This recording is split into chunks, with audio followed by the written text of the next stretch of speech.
이번 주일은 저희 교회가 지키는 맥주 감사주일입니다. 첫 곡식과 열매를 드리는 귀한 이 맥주 감사절에 금전에도 하나님 우리에게 큰 은혜를 도와주셔서 여러분이 보신 것처럼 이 과일이 풍성하게 이렇게 달렸을 뿐 아니라 금년에도 이 과일이 얼마나 또 맛이 있는지 모릅니다.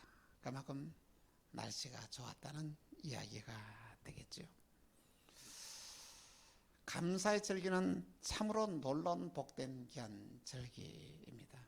하나님이 이스라엘 백성들에게 절기를 통하여 큰 은혜를 더해 주셨는데, 유월절 통하여 하나님의 자녀라는 백성이라는 귀한 구원의 확신을 가지게 하셨고, 장막절을 통하여 신의 광야에서의 그 고난을 생각하면서 정말 그 은혜에 감사하게 하셨고, 맥주절을 통하여 천년을 주신 하나님께 감사하는 절기를 지킴으로 그들이 은혜의 삶, 축복의 삶을 회복되게 하셨다는 말씀인 것입니다.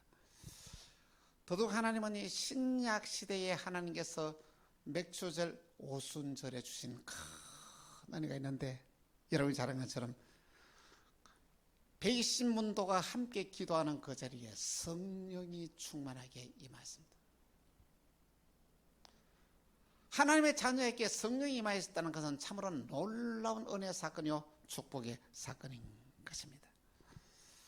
여러분에게 2021년 맥주절을 통하여 오순절에게 임하였던 성령이 우리 모두에게 충만하여 새로운 믿음의 삶을 살아가는 은혜와 축복이 임하기를 주 예수의 이름으로 축원합니다. 다윗은 이새의 아들로 목동으로 무명의 사람으로 살아갔습니다. 참으로 참 놀라운 사건은 하나님이 쓰시는 귀한 사람들을 보면 세상적인 귀한 조건을 갖춘 사람을 하나님이 쓰시는 것이 아니라 아주 평범하게 살아가는 사람을 하나님은 딱 선택해서 위대하게 사용하신다는 것이죠. 당시에 목동은 어떤 직이었습니까? 천직이었습니다.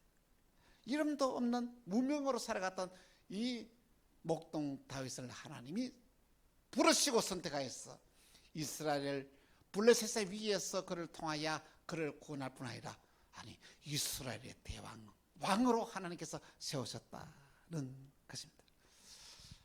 더구나 다윗에게 우리가 도전을 받고 은혜가 받는 귀한 사건은 뭐냐면, 다윗은 왕이 되었음에도 불구하고 그의 목동 시절을 잊지 않았다는 것이죠. 그래서 다윗의 시 가운데서 시편 23편에 보니까 여호와는 나의 목자시니 내게 부족함이 없으리로다. 얼마나 놀라운 표현인지 모릅니다. 하나님이 나의 목자가 되어주셨다. 하나님이 나와 함께 계시면 오늘 우리의 삶이 부족함이 없는 삶을 살 수 있다는 놀라운 사실을 우리에게 말씀하고 계신다는 것입니다.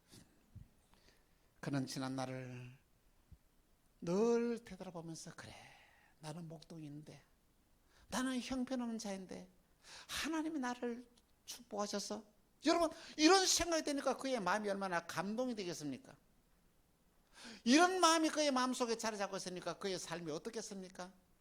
그래서 하나님이 내게 주신 은혜를 내가 무엇으로 보답할까? 정말 위대한 신앙 고백을 하게 된 것입니다. 그런데 여러분과 저의 삶을 되돌아보면 어떻습니까? 여러분은 감사를 알고 있습니까? 하나님이 나에게 엄청난 은혜와 복을 주심에 불구하고 이것을 지극하게 당연하게 여긴다는 말씀인 것입니다.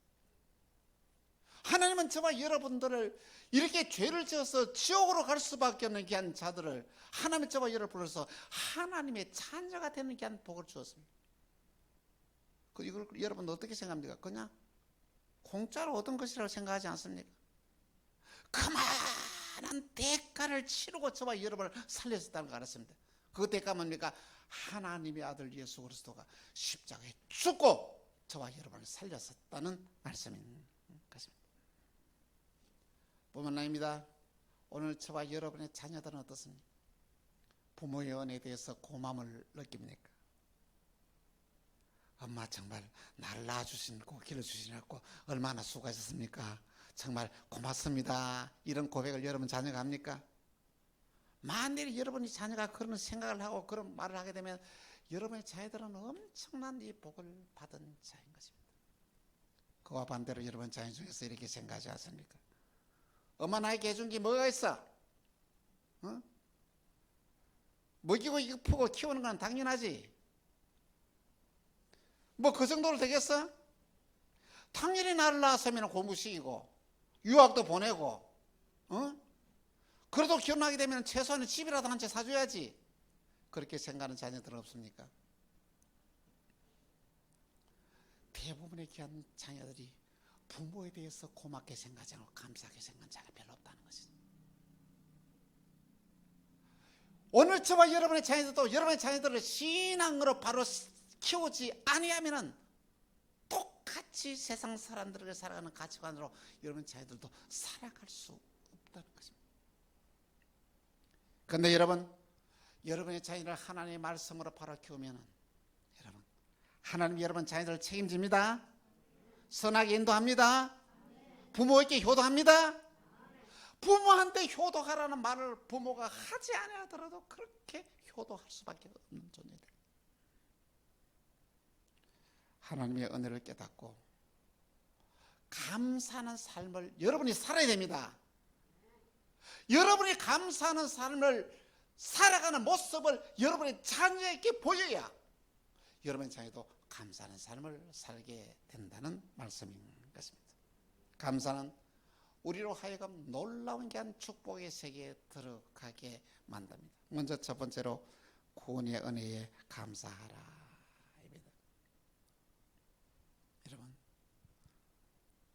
여러분은 평소에 나는 하나님의 자녀다라는 걸 생각하고 있습니까? 내가 하나님의 자녀가 되었다는 했을 때 여러분 마음속에 감동이 찾아옵니까? 와, 내가 하나님의 자녀라고. 내가 하나님의 자녀다. 이 생각이 내 속에 탁 들어오면 여러분의 인생의 운명이 바뀌어집니다. 왜냐하면 하나님은 그의 자녀들을 책임집니다. 할렐루야. 하나님이 내 삶을 책임지면 누가 나를 막을 수가 있겠냐는 것이죠. 나의 필요를 하나님께서 공급하는 것을 책임지십니다. 모든 위기에서 하나님 막아주십니다. 그리고 저와 여러분들을 가장 선하게 인도하신다는 것입니다. 내가 하나님의 자녀다. 그리고 저와 여러분들은 이 세상에 살아가면서 어떤 자라고요? 하늘나라의 시민권이 우리에게 있다는 것이죠.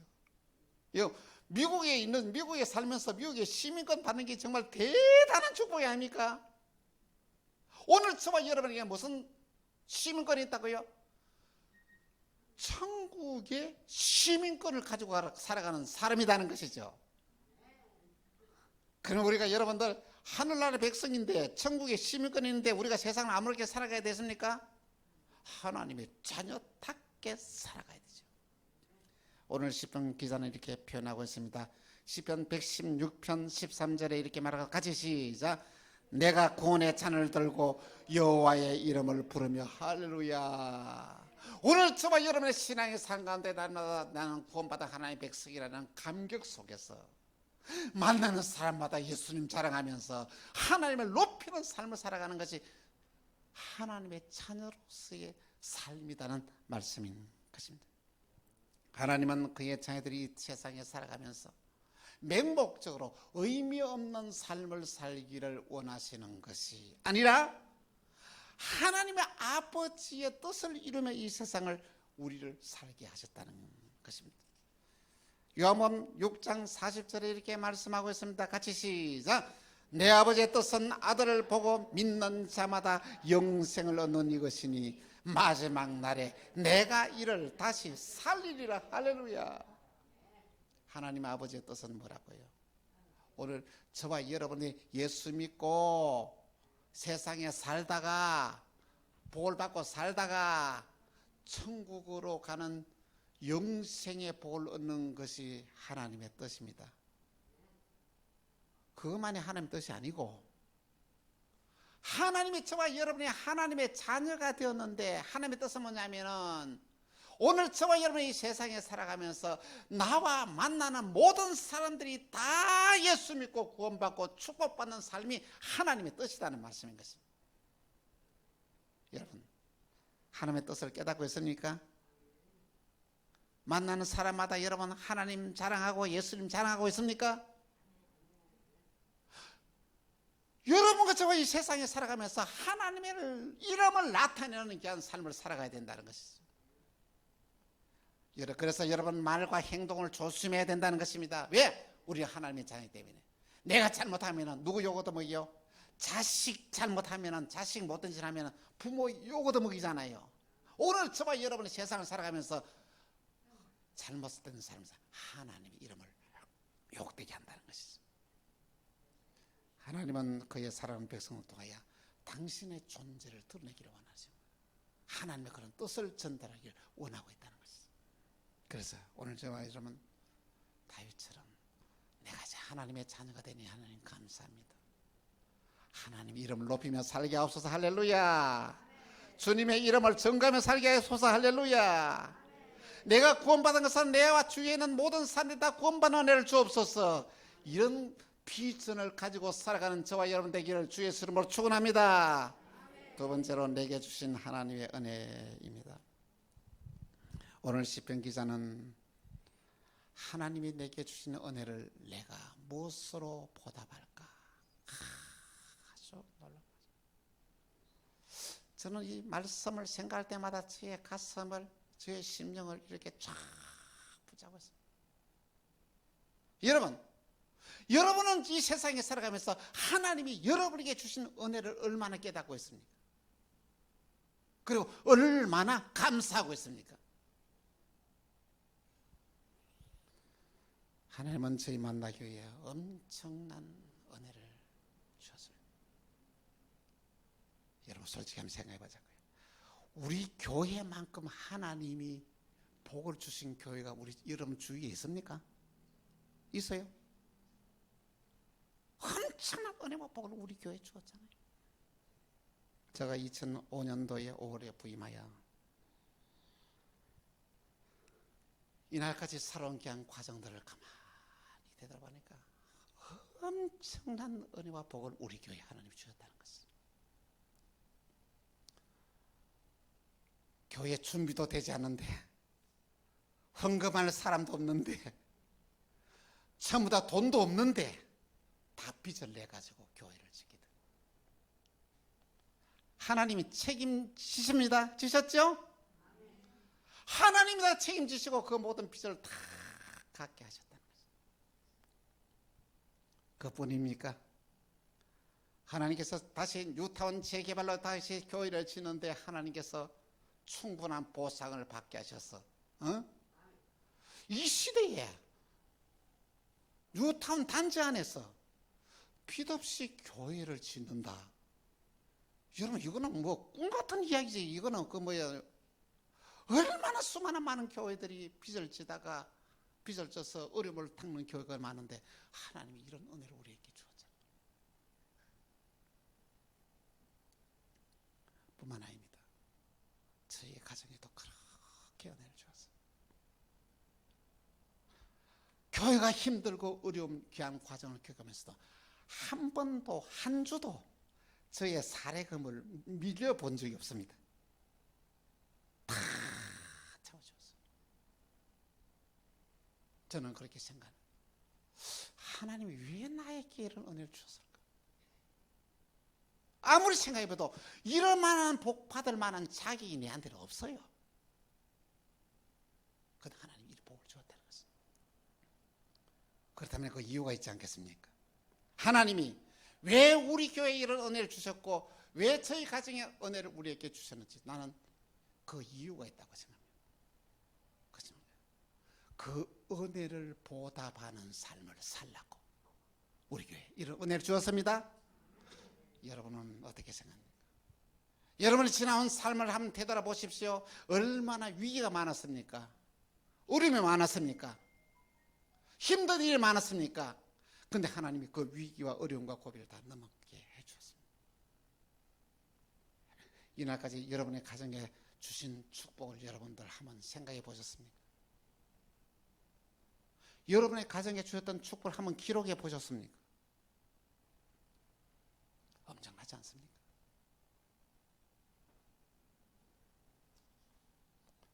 여러분 그때 어떻게 생각합니까? 어떤 마음을 가지고 있습니까?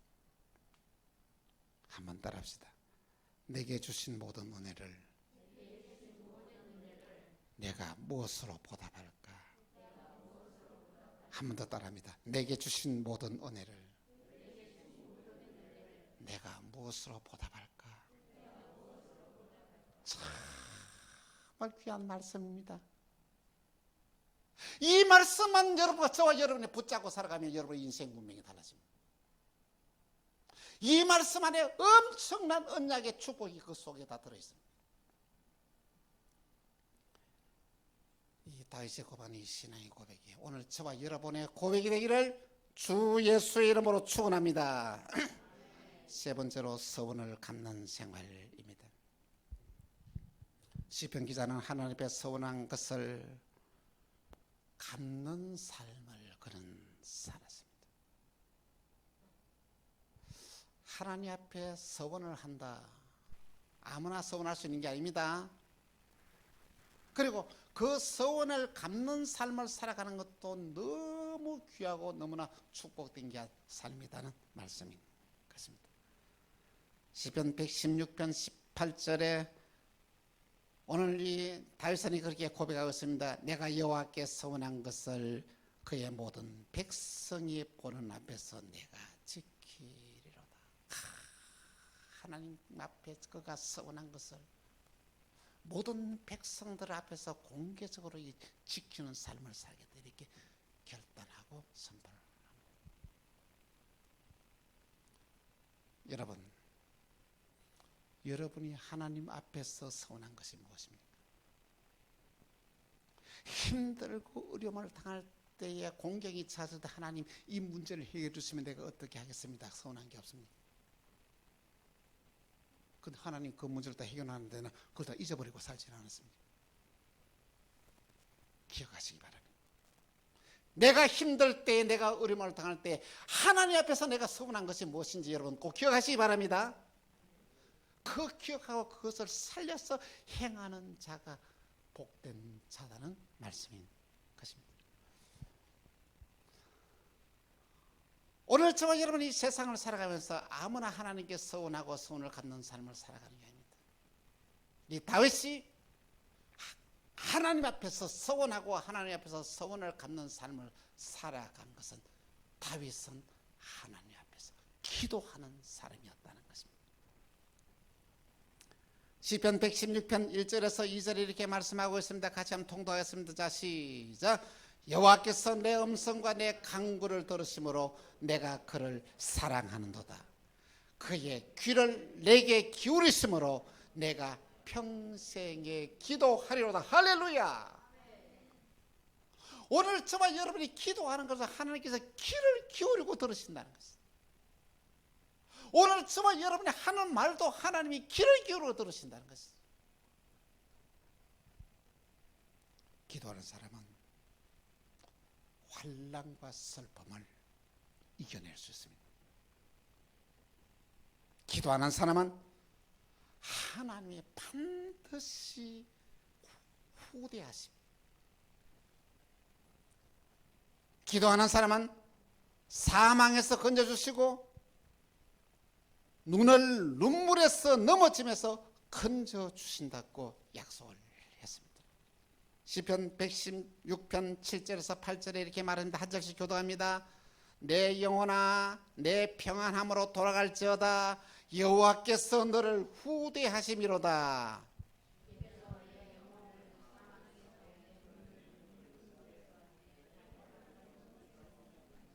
할렐루야. 하나님은 저와 여러분들을 어떻게 해요? 사망에서 건져주시고 눈물에서 건져주시고 넘어짐에서 건져주시겠다고 약속했는 거예요. 참 놀라운 언약의 축복이 아닙니까? 다윗 왕이 놀라운 사실을 깨달았습니다. 그래, 얼마나 다윗의 생에서 어려움이 많았습니까? 다윗이 당하는 어려움 가운데서 세상에 아들이, 압살롬의 아들이 아버지를 죽이고 왕이 되겠다고 쳐들어와서 아버지를 죽이려고 달려들었습니다. 얼마나 하나님 그 모든 위기에서도 다 건져주셨다. 그래서 다윗은 생각합니다. 그래, 하나님 감사합니다. 내게 주신 은혜가 내가 너무 큽니다. 내가 어떻게 살아가는 것이 우리 하나님을 위하여 사는 길입니까? 이렇게 기도하는 가운데 다윗에게 보이는 눈이 있었습니다. 그것이 뭐냐면, 다윗이 어디 살았을까? 다윗은 왕궁에서 호리호식하면서 잘 먹고 잘 지내고 있었습니다. 다윗의 눈에 보는 건 하나님 앞에서 예배 드리는 게 한 성막이 보였습니다. 성막을 쉽게 여러분이 쉬운 말로 설명하면, 여러분과 저는 좋은 집에 살아가는데 하나님께 예배 드리는 것은 뭐냐면 쉽게 말하면 텐트 쳐놔놓고 예배를 드리고 있는 거예요.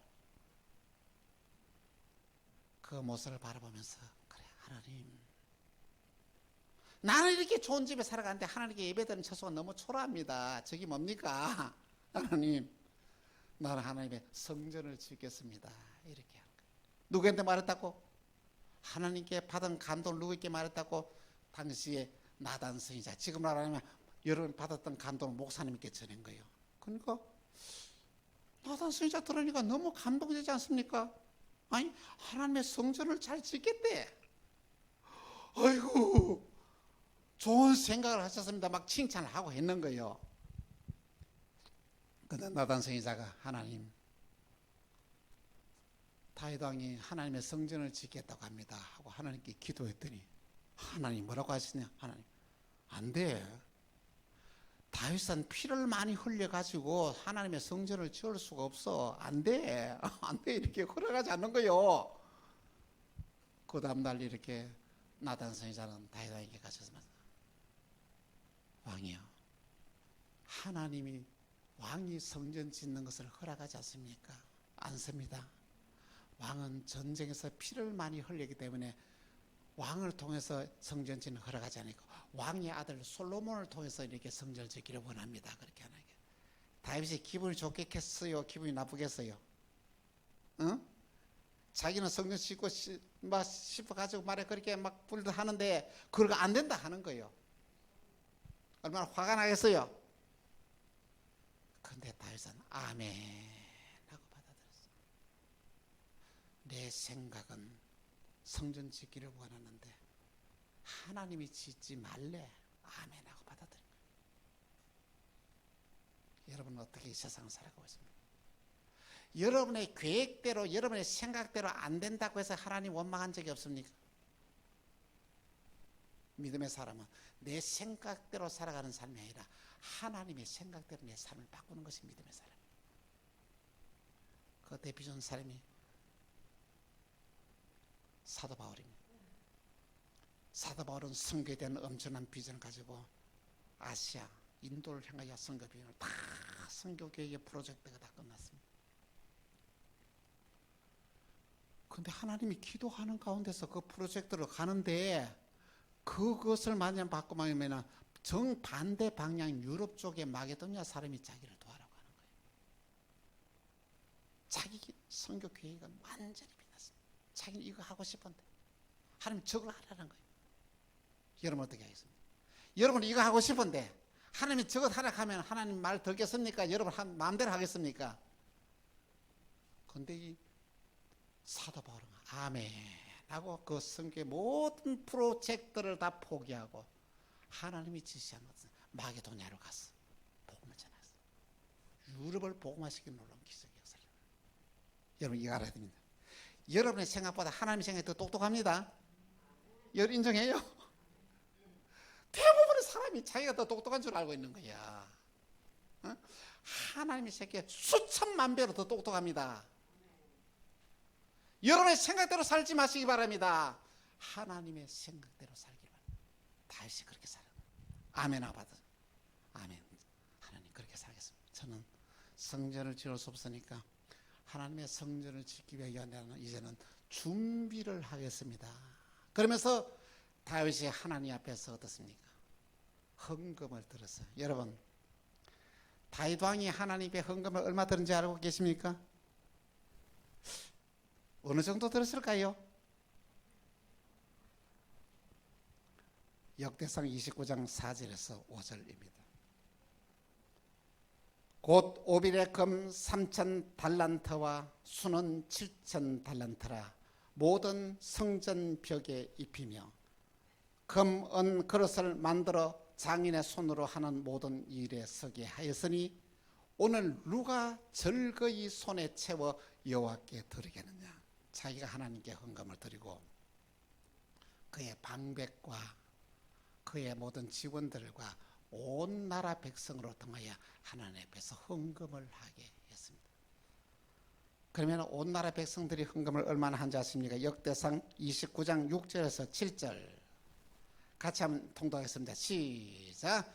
이에 모든 가문의 지도자들과 이스라엘 모든 지파의 지도자들과 천부장과 백부장과 왕의 사무관이 다 절거이 드리되 하나님의 성전 공처를 위하여 금 5천 달란트와 금 10,000다리, 은 10,000달란트와 놋 18,000 달란트와 철 100,000 달란트를 드리고, 여러분 다 제껴버리고 여러분 그것만 생각해 보자고요.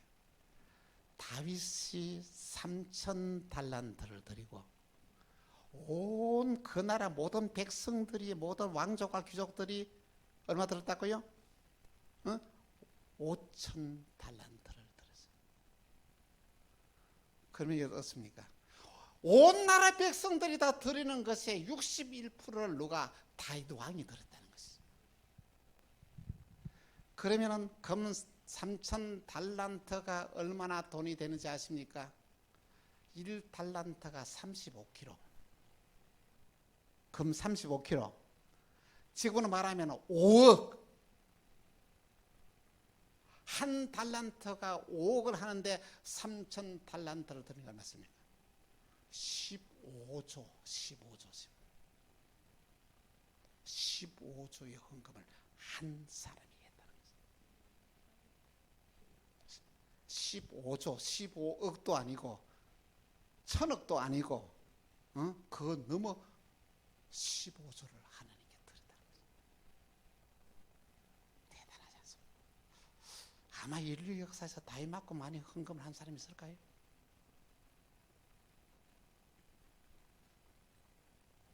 대한민국에도 수많은 많은 교회가 세워졌습니다. 그런데 놀라운 것은요, 그 많은 교회가 세워지면서 모든 교인들이 n분의 1로 나눠서 헌금을 한 게 아닙니다. 다윗 같은 사람이 각 교회마다 일어난다는 이야기. 다윗 같은 사람이 일어나서 어떻습니까? 그 몇 사람이 3분의 1을 하고 3분의 1이 온 교회 성도들과 장로님들과 집사님들이 그걸 갖다 n분의 1로 이렇게 한다는 얘기예요. 참나